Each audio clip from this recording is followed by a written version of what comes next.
make the present female.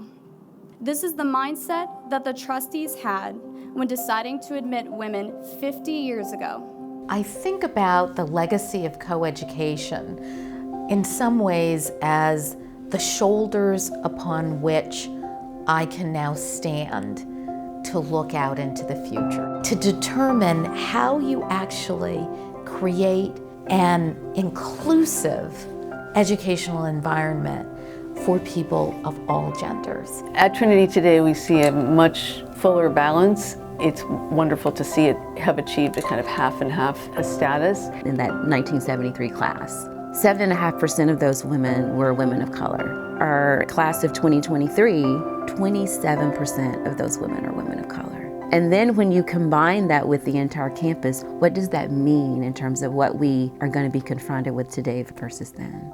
Since 2014, Trinity College has had a female president, a female chair of the board of trustees at an institution that had never had anything but men in those leadership positions in the past. I mean, on campuses where, unfortunately, too often, women are not in leadership roles, they don't have the opportunity to be heard, to impact change, to influence the direction of an institution, that's a really big thing. You know, we struggled with some of the challenges that women's centers all over the country struggle with, and that's having enough resources to do the campus-wide work that we do, enough staff, and campus-wide support. Students coming in that we are looking at, they feel this incredible pressure to be perfect in every aspect of what their resume looks like. I feel like as a first year, I was definitely scared to speak up, especially in those male-dominated classes. You know, they come in, they're super confident, and sometimes you do feel less than that. Like the professor will pick a male student and he says something, and in that time when you contribute after that, there is either the eye roll or there is that smirk or there is, oh, let me just use my phone right now. That by itself is indicating to me that my opinion or my voice is insignificant.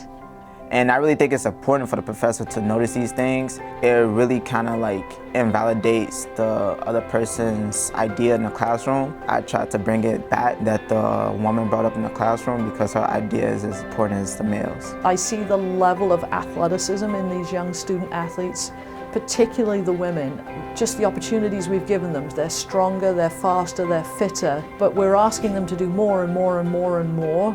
I just wonder where the next 10 years is going to take us. In the first few years I came here, I sensed a lot of resistance to conversation. It's been a refreshing change to see that there is now this willingness to engage with each other. Students are having a discourse around issues that maybe 5 to 10 years ago they weren't. Students learn to own their power. Women need to help other women be successful in the work environment, and so we're trying to create that culture.